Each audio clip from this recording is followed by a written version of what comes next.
하는 것을 보니 성도님은 가장 멋진 사람입니다.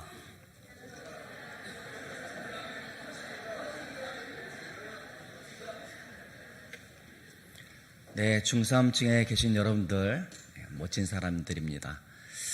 여러분, 우리 교회에는 지금 잉태한 산모들이 몇 명 계셔요. 그분들을 위해서 기도할 때마다 얼마나 좋은지 모르겠습니다. 하나님께서 생명을 주셔서 그 안에 아이가 자라고 있다는 것이 얼마나 기쁜지 모르겠습니다. 또 결혼한 지 오랫동안 되었는데 원하고 바라던 아이를 잉태했으니 얼마나 기쁘겠습니까? 요즘 불임의 문제가 심각하죠. 환경 호르몬 때문도 그렇거니와 또 전자파의 영향 때문에 이렇게 불임의 문제가 심각하다라는 기사를 본 적이 있습니다. 여러분, 예전에 우리 조선시대에는 아이를 낳지 못하면 어떻게 되죠? 칠거지약에 의거하여 어떻게 됩니까? 아시네. 쫓겨나는 그런 시대에 있어서 여자가 아이를 낳는 것은 가장 중요한 일로 여겨지고 있습니다. 그런데 성경 속에서도 우리가 불임의 문제를 다루고 있는 것이 오늘 본문의 내용이에요. 여자로 태어나지 않는 것이 감사하다라고 그렇게 유대인들은 기도한다고 하는데, 여자가 아이를 못 낳는다는 것은 저주를 받았다라는 생각을 가질 수 있다라는 말입니다. 오늘 본문에 등장하는 첫 번째 말씀 1절에 보면 한 남자를 소개해주고 있고 그 자손에 대해서 이야기해주고 있습니다. 근데 이 사무엘상에 들어오기 전에 우리가 이 시대를 좀 이해할 필요가 있는데, 사사기에는 왕이 없으므로 영적으로 혼란했던 시대이지 않습니까? 그 혼란했던 시대 가운데 하나님께서는 한 개인, 이방 여인에게 구원의 은총을 베풀어 주신 것을 샘플로 말씀해 주시고 있고, 또 사무엘상 1장 1절에서는 한 사람을 통해서 마지막 사사였던 그가 이스라엘의 왕, 초대 왕, 또 두 번째 왕이었던 다윗을 기름 붓는 역사적인 사건을 감당하는, 그래서 이스라엘 백성들 가운데 하나님이 함께 하신다는 사실을 구속제적으로 풀어내고 있는 성경의 사무엘상입니다. 1장 1절에 그렇게 설명해 주고 있는데, 그 남자의 이름은 엘가나였습니다. 두 아내가 있었습니다. 우리 정서로서는 두 아내가 있는 사람, 여기 보니까 이 사람은 신실한 사람이라고 말씀해 주고 있는데, 저는 두 아내가 있다는 말이 뭐 이렇게 신실하다라고 여길 수 없다라는 생각이 되어집니다만은, 이 당시에 아이를 낳지 못했기 때문에, 정실 부인이었던 한나가 아이를 낳지 못했기 때문에 첩인 분인날을 드렸던 것 같아요. 첩에게는 아이가 있었습니다. 그래서 이 한나와 분인나 사이에는 늘 심각한 불화가 있었다라는 사실을 오늘 그가 울면서 기도하는 것을 보면서 알 수 있습니다. 첩이 있는 게 아니죠. 자식이 있는 첩은 권세가 굉장히 많았죠. 누리는 것들도 많았고 의기양양하게 그렇게 살았다라는 겁니다. 한나가 물론 첩분이었기 때문에 남편이 많이 사랑했음에도 불구하고 그 권세에 비하면 이 아들이 있었던 분인나의 권세는 대단했습니다.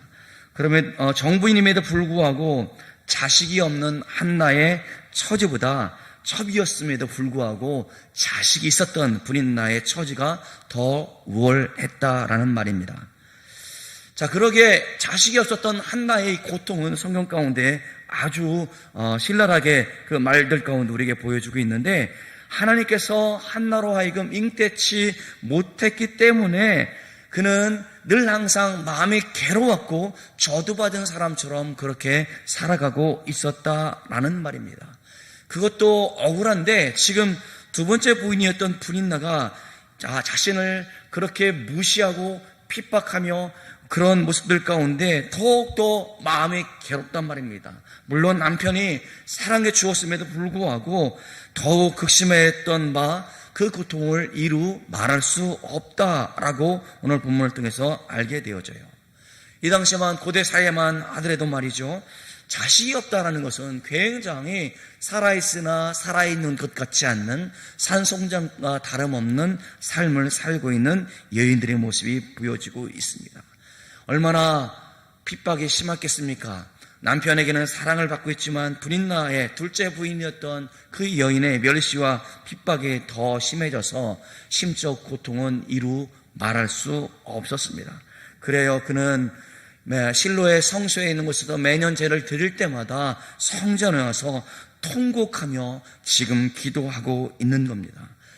그 내용을 오늘 본문을 이야기해 주고 있어요.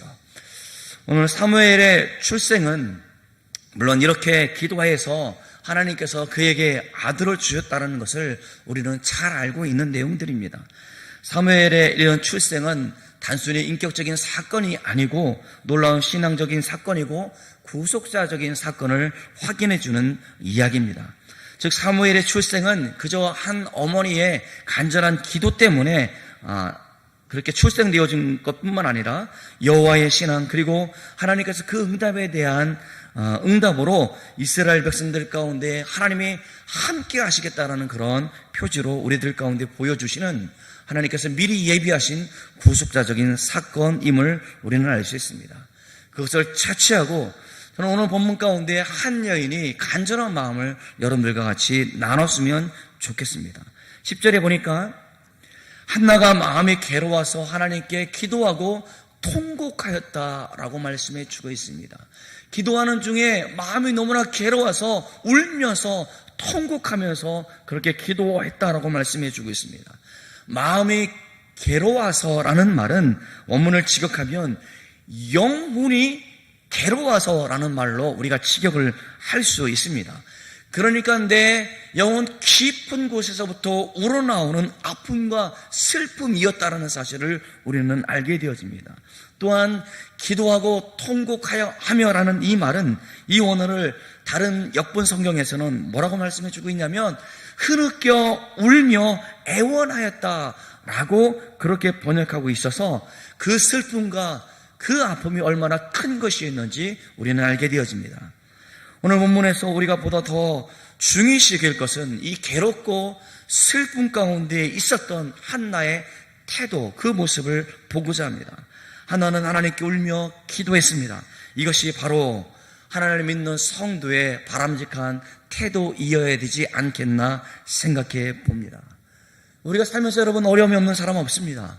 모든 사람이 다 어려움을 겪고 있습니다. 설교하는 저나 말씀을 듣고 있는 여러분들의 삶의 여정 가운데 늘 항상 있는 것이 어려움이고 그 삶의 무게가 너무나 버거운 것이 현실이란 말입니다. 오늘 그러한 무게보다도 어쩌면 이 여인은 자식이 없었기 때문에 삶의 무게가 우리가 이해를 할 수 없을 정도로 가장 극심한 무게였다라고 그렇게 말씀을 드려도 말씀을 드릴 수 있겠다 싶습니다. 여러분, 그런데 이 여인의 태도가 어떻습니까? 그런 괴로움 가운데 성전에 나와서 통곡하며 하나님께 기도하는 모습을 통해서 우리 스스로 여러분 돌아봤으면 좋겠습니다. 여러분은 어떻습니까? 삶의 무게 때문에 삶을 내려놓거나 포기하거나 마음대로 살고자 하는 그런 마음 가운데 있는 것은 아닙니까? 어쩌면 세상 사람들은 이 어려움들은 문제를 만날 때마다 같이 친구와 함께 술을 마시거나 노래방에서 마음껏 소리를 지르거나 한강에 올라가서 말이죠, 당신은 소중한 사람입니다라는 그런 글귀도 있는데 그런 극단적인 생각을 하는 사람들도 있겠다 싶습니다. 그런데 우리의 모습은 어떻습니까? 우리는 하나님께서 구원하신 하나님의 백성으로 이 땅 가운데 살고 있기에 모든 문제들 가운데 모든 어려움들 가운데 하나님이 함께 하신다라고 믿는 사람들입니다. 그러기에 우리가 문제 앞에 좌절하는 것이 아니라 문제 앞에 하나님을 더욱더 바라볼 수 있는 믿음의 모습이 우리 가운데 요청되어집니다. 아이를 낳지 못해서 극심한 고통과 아픔, 영혼이 지축이 흔들리는 그러한 상황 가운데 있을 때에 그가 지금 하나님께서 내 마음을 아신다, 내 마음의 소원을 들어 주신다라는 그런 믿음을 가지고 지금 눈물로 기도하고 있다라는 말입니다. 그러니까 자신의 문제의 해결의 열쇠는 바로 하나님께 달려있고 하나님께서 내 문제를 해결해 주신다는 그런 믿음을 가지고 지금 서 있다라는 말입니다. 그렇습니다, 여러분. 우리의 모습들 가운데 이것을 모르는 사람이 없을 거라고 저는 봐요. 여러분들이 다 문제가 있을 때마다 하나님께 기도한다라고 여러분은 말씀하실 겁니다. 그런데 내 영혼의 지축이 흔들릴 정도로 간절한 마음으로 주님의 이름을 부르고 찾았는지 우리는 스스로 돌아봐야 되지 않겠습니까? 오늘날 어쩌면 교회는 아이를 낳지 못하는 한나와 같이 영적인 불임의 상태에 빠져 있다라고 진단합니다. 그게 무슨 말이냐면 이제 더 이상 전도가 되지 않는 시대 가운데 살고 있다라는 말입니다. 한국교회가 점차로 이번 총회에서도 우리가 발표되었습니다만은 우리가 생각한 것보다도 더 심각하게 우리 성도가 줄었다라고 그렇게 보고가 되었습니다. 한나가 지금 불임의 고통 가운데 자잘하지 않고 하나님을 바라보았듯이 한국교회가 성도가 줄어들고 있고 교회가 더 이상 전도하지 않는 시대 가운데 있고 그 원인이 아이를 덜 낳는다. 우리가 많은 교회가 문제를 일으켰기 때문에 전도의 문이 막혔다라는 그런 어려움들, 그런 문제들이 우리 앞에 놓여있다는 치더라도 한나가 그 모든 것을 내려놓고 주님을 바라보았던 것처럼 우리가 영적인 불임의 상태 가운데 벗어나기 위해서 우리에게 요청되어지는 것이 바로 무엇이겠습니까? 그거는 눈물을 흘리며 주님 앞에 영혼을 사랑하는 마음이 회복되어지기를 원하는 그 기도가 우리 가운데 요청되어집니다. 한나는 하나님을 향하여 기도하였고 하나님은 한나를 위하여 싸워주셨습니다. 그 문제 때문에 그 여인이 삶을 포기하고자 하는 그러한 목소리 가운데, 그런 마음 가운데 능히 이기게 하신 분이 누구였습니까? 그것은 하나님이었습니다. 그래서 한나는 하나님을 향하여 지금 서원하고 있습니다. 11절을 같이 읽어보도록 하겠습니다. 11절 시작.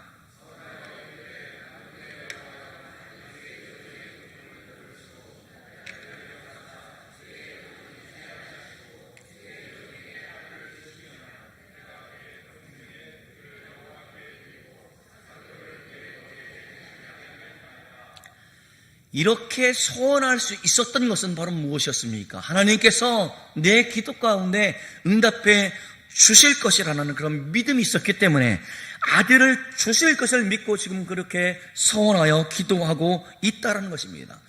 하나님의 아들을 예배에 두셨다라는 그런 믿음을 그는 갖고 기도하고 있다는 것이요. 우리가 말하는 믿음의 조상 누가 있습니까?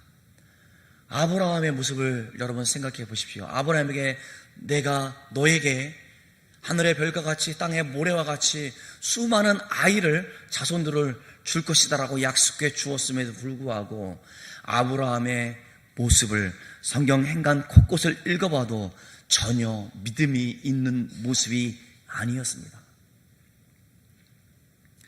그런데 오늘 이 여인의 믿음을 보십시오. 하나님께서 내게 아들을 예비해 주셨다라고 선포하면서 나신인의 법을 지키겠다라고 그렇게 선포하고 있다라는 말입니다.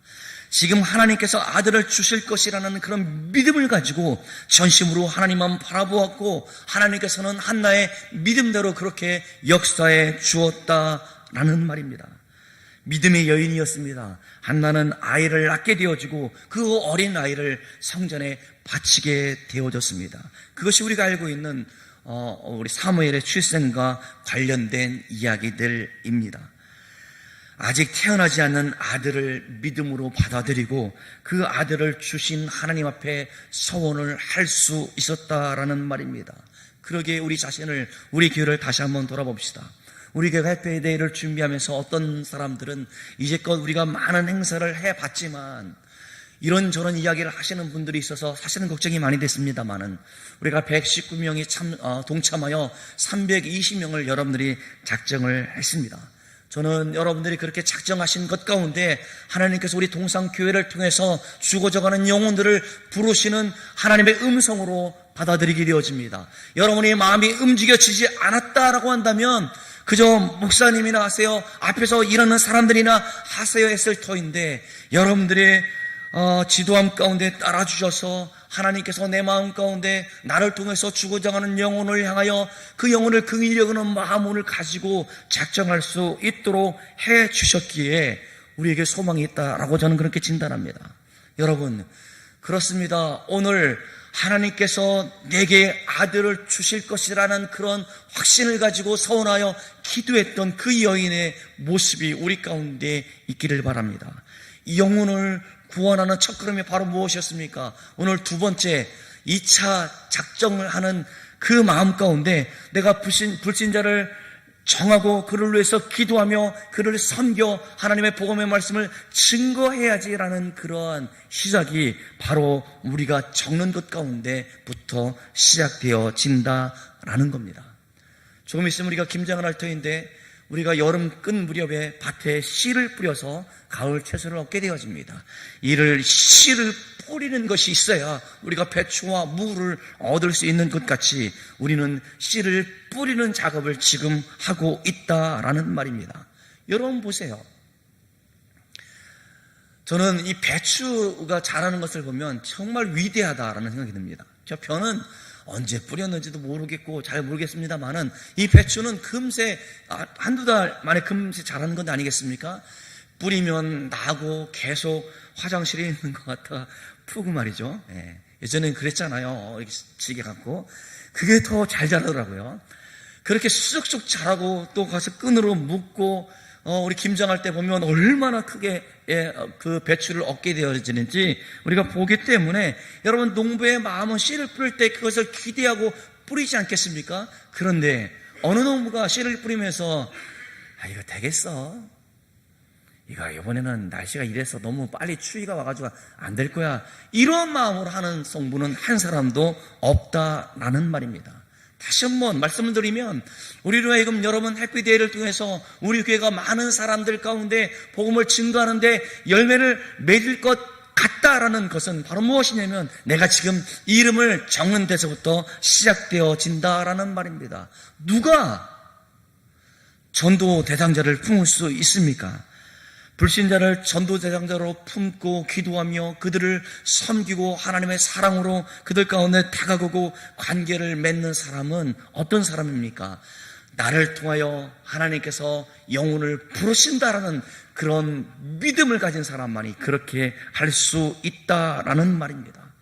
영적인 가치관을 가지고 세상을 바라보면서 이 땅 가운데는 믿는 사람과 믿지 않는 사람들이 있는데 믿는 우리는 하나님과 함께 영원히 살 소망이 있지만 믿지 않는 저 불신자들은 아니 내 아이들은 내 남편과 내 부인은 아내는 믿지 않기 때문에 영원한 멸망 가운데 있다는 사실을 우리가 고백할 때 나로 하여금 믿지 않는 사람들 불신자를 긍휼히 여기는 마음을 누가 주시냐는 말입니까? 그것은 하나님께서 주시는 마음이란 말입니다. 여러분이 생각나는 그 사람을 하나님께서 생각나게 해주셨고 그 영혼들을 섬기고 사랑하라 우리로 하여금 적게 해주었다라는 말입니다. 예수님을 믿지 않는 사람들은 사단의 유혹 가운데 이 세상의 전부야, 이 세상에 있는 것 마음껏 누리며 살아가는 것이 멋진 인생이지 않니, 그런 속임 가운데 속아서 제 저주와 노예 가운데 일생을 살아가는 사람들이 불신자들이란 말입니다. 그러나 하나님께서는 사람을 하나님의 형상을 따라 창조하셨고 물론 아담과 하와의 범죄함을 통해서 우리가 이 땅 가운데 제거와서 하나님의 형상을 완전히 잃어버린 사람들이어서 하나님을 알지도 찾지도 부르지도 못하고 하나님이 있는 것조차도 몰랐던 우리들 가운데 독생자 예수 그리스도를 이 땅 가운데 보내주시고 예수님을 믿는 모든 사람들을 구원해 주셔서 우리로 하여금 하나님과 함께 영원히 살 소망을 우리 가운데 주었습니다. 그래서 누구든지 하나님의 사랑을 부인하고는 이 땅 가운데 어느 누가 행복하다 말할 수 있지만 그 가운데 하나님의 사랑이 없는 사람은 이 세상에 볼 때 행복하지만 우리가 볼 때는 가장 불행한 사람, 저주받은 사람으로 우리는 그렇게 볼 수 있다라는 말입니다. 그러나 하나님께서는 우리를 통해서 우리 주 예수 그리스도께서 당신의 몸을 십자가에 다 드리기까지 물과 피를 다 흘려 주시기까지 우리에게 구원의 은혜를 베풀어 주셨습니다. 그래서 예수 그리스도를 나의 구주로 영접하는 사람들 가운데, 이 땅 가운데 세상 사람들과 똑같은 모습으로 똑같이 살아가고 있지만 우리를 하여금 하나님의 자녀라고 부름을 받으며 살아가고 있게 되어졌습니다. 그래서 나는 세상 사람들이 볼 때 보잘것없고 가난하게 산다 할지라도 내 안에 예수 그리스도의 생명이 있기 때문에 나는 그 어떤 사람보다도 행복하다 말할 수 있는 사람이 되어졌다라는 말입니다. 아들을 믿는 자에게는 이 땅 가운데 하나님의 자녀가 되어지는 권세를 누리며 살아가는 사람이 되었다라는 말입니다. 그래서 요한복음 3장 36절에 사도 요한은 이렇게 말씀해 주고 있습니다. 같이 읽겠습니다. 시작. 아들을 믿는 자들에게는 영생이 있고 아들에게 순종하지 아니하는 자는 영생을 보지 못하고 도리어 하나님의 진노가 그 위에 머물러 있느니라. 아멘. 하나님의 아들이신 예수 그리스도를 믿는 것만이 우리에게 영원한 생명을 얻는 것으로 말씀해 주고 있습니다. 하나님의 아들이신 예수 그리스도를 믿는 신자들은 이제 우리로 하여금 하나님을 알지 못하는 사람들 가운데 하나님을 믿어야 우리가 영원한 생명을 얻을 수 있다라는 것을 알릴 사명으로, 복음서 끝에 보면 항상 주님께서 우리에게 말씀하시기를 복음을 증거하라, 땅끝까지 복음을 증거하라, 전하라, 복음을 전파하라, 그렇게 요청하고 있습니다. 한 영혼을 구원하는 일이 우리 주님께서 우리에게 맡겨주시는 사명이고, 한 영혼을 구원하는 일이 온 천하를 얻는 것보다 소중한 사명이기 때문에 우리에게 맡겨진 그 일은 매우 막중한 일이란 말입니다. 그런데 우리가 전도대상자를 정하지 않는다면 어떻게 되겠습니까? 우리의 자녀들이, 우리의 남편과 우리의 가족들이 영원한 멸망 가운데 저주를 받아서 그렇게 살 수밖에 없다는 사실을 우리는 심각하게 생각해야 할 것입니다.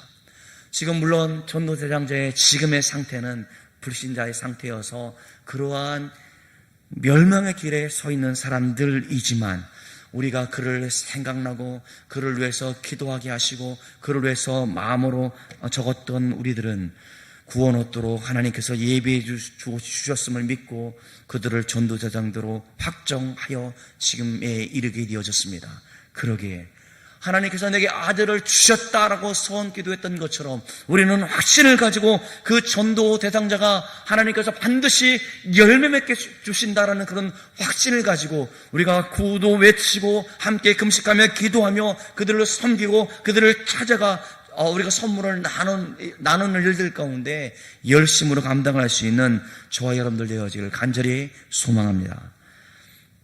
이는 귀농하는 사람들이 있습니다. 귀농하는 사람들 가운데 무턱대고 가다 보니 아무리 우리가 농사를 잘 지으려고 노력을 합니다만은 우리가 어떻게 농사하는 법을 알지 못해서 그냥 막 씨를 뿌려놓고 관리도 안 하고 돌보지 않아서 별 소득 없이 그렇게 농사를 마무리하는 사람들을 보았습니다. 이렇게 하면 안 되겠구나 라고 생각을 해서 농촌 지도지소에 가서 교육도 받고 잡지를 통해서 어떻게 교육하는지도 보기도 하고 인터넷을 통해서 이렇게 농사를 줘야 되는 것이구나 알고 그 다음에 지을 때는 어떻게 합니까? 가꾸고 돌보고 열심으로 수고해서 상품 가치가 있는 우리가 열매를 얻게 되지 않겠습니까? 이처럼 우리가 해피데이 임하는 우리들 가운데 그저 마음으로만 작정하는 것이 아니라 내가 이렇게 작정했습니다. 모든 교인들 앞에 공포를 하고 내가 그 영혼들을 위해서 날마다 기도하는 그런 노력이 있어야 되고 여러분 가만히 있으면 11월 25일 날 오겠습니까? 절대로 안 옵니다. 여러분들이 찾아가 좋은 관계를 맺고 그들을 섬기고 작은 선물입니다만은 그들에게 선물을 나누는 그런 섬김이 있을 때에 그들이 몸된 교회로 온다는 것을 여러분 기억했으면 좋겠습니다. 복음의 씨앗을 불신자의 심령에 뿌리는 것은 마치 불무자 같은 땅 가운데 씨앗을 뿌리고 잘 자랄 수 있도록 돌보는 노력과 같은 일이란 말입니다. 그것을 오늘 시편에서는 눈물을 흘리며 씨를 뿌리는 자는 거둔다라는 말씀처럼 우리가 눈물을 흘리며 그 영혼들을 위해서 기도하는 것이, 섬기는 것이, 찾아가는 것이 우리가 해야 될 일임을 오늘 본문을 통해서 다시 한번 생각해 보았습니다. 사랑하는 성도 여러분, 전도대장자를 꼭 작정하시길 바랍니다. 그것이 여러분들에게 복입니다. 그것은 아무 사람에게 주어진 사명이 아닙니다. 여러분을 통해서 여러분께서 하시기를 원하여 전도대장자를 작정하라 그렇게 기회를 주었습니다. 작정하였으면 이제 찾아가 그들을 섬기십시오. 그들을 위해서 날마다 눈물로 기도하십시오. 여러분, 그들 가운데 있는 불신의 마음, 세상에 그렇게 만들어 버렸습니다. 우리가 전도되지 않는 시대 가운데 살고 있지만 여러분들이 섬기고 사랑하고 그들을 위해서 기도한다면 반드시 하나님께서는 열매 맺는다라는 그런 확신을 가지고 이 일에 동참할 수 있는 저와 여러분들 되어지기를 간절히 소망합니다. 한 영혼을 향한 그러한 열정, 눈물, 그 영혼을 불쌍히 여기는 하나님의 아버지의 마음을 품을 때에 우리가 해피데이를 통해서 하나님께서 영광 받으시리라 저는 확신합니다. 제가 어느 성도를 만나게 되어지는데 오늘 진행위원입니다. 진행위원들 가운데는 우리가 잘 하십시다라는 그런 마음으로 이런 띠를 나눠줬어요. 이 띠를 딱 차고 계시는 것을 보고 내가 마음이 얼마나 기쁜지 모르겠습니다. 여러분들이 주중에 진행위원들이 주중에 교회를 오셔서 하루 금식하기로 했는데 금식하며 기도하기 위해서 오셨던 분들을 볼 때마다 제 마음이 얼마나 좋은지 모르겠습니다. 제 마음이 이러하건대 한 영혼을 향한 열정을 품고 기도하는 여러분들의 모습을 하나님께서 보실 때 어떠하겠습니까? 여러분을 통해서 우리 동산교회가 많은 사람들이 차고 넘칠 것이고 여러분을 통해서 주고자 하는 저 한 영혼이 하나님 아버지의 사랑을 알고 우리 주님의 대속의 은총을 알고 우리와 같이 이곳에서 하나님을 찬송할 그날을 꿈꾸며 소망하며 이 일에 동참하는 저와 여러분들 되어지기를 주님의 이름으로 축원합니다. 기도하겠습니다. 하나님, 예수님께서 강도 만난 자의 비유를 통해서 누가 강도 만난 자의 이웃이 되겠느냐라고 말씀하시는 것을 다시 한번 생각해 봅니다. 주여, 우리가 죽어져가는 저 영혼들이 강도 맞는 사람처럼 여겨져서 하나님 한 번도 주의 복음을 듣지 못했던 사람들, 아니 우리 가족들, 내 아이들 가운데 하나님 주의 복음을 증거할 때마다 그의 마음 가운데 역사해 주셔서 그의 마음을 움직여 주셔서 나와 같이 하나님을 예배하며 찬송하는 하나님의 백성 되어질 수 있도록 주여 우리를 사용하여 주옵소서. 때로는 하나님 너무나 더디되어지는 것 같고 오랜 세월 동안 그렇게 기도했음에도 불구하고 아무런 변화가 없는 것처럼 느껴진다 할지라도 좌절하거나 실망하거나 인생의 패배자처럼 생각하는 것이 아니라 하나님께서 반드시 하나님의 때에 부르실 것을 믿고 확신할 수 있는 믿음을 우리 가운데 더하여 주옵소서. 때로는 하나님, 우리가 이웃 가운데 좋은 관계를 맺기를 원하지만 우리의 잘못 때문에 어그러진 관계를 맺는 성도들이 있다면 주여 회개하오니 우리들의 잘못된 행실을 용서하여 주옵시고 하나님 먼저 찾아가 손 내밀을 수 있도록 그 영혼을 불쌍히 여기고 그 영혼을 긍휼히 여기는 마음을 주신 하나님 앞에 순종하며 나아갈 수 있도록 주여 도와주옵소서. 내가 그렇게 값없이 은혜를 받았사오니 하나님의 죽어져가는 이웃들, 내가 만나는 많은 사람들을 마음에 품고 기도하기를 원합니다. 하나님, 눈물을 흘며 씨를 뿌리는 자는 열매를 거둔다 말씀하셨사오니 눈물로 기도하며 간절함으로 기도하며 하나님께서 반드시 열매 맺게 해주신다는 믿음을 가지고 기도하는 우리 모든 성도들 가운데 주여 함께하여 주옵소서. 하나님, 바라기는 한 사람도 이 일에 낙오되어지거나 하나님 좌절하지 않도록 주님께서 굳건히 붙들어 주시옵시고 주의 성령께서 모든 삶의 일터와 우리 가정 가운데 늘 항상 함께하여 주옵소서. 감사드리옵고 사랑이 많으신 예수님의 이름으로 간절히 기도드리옵나이다. 아멘.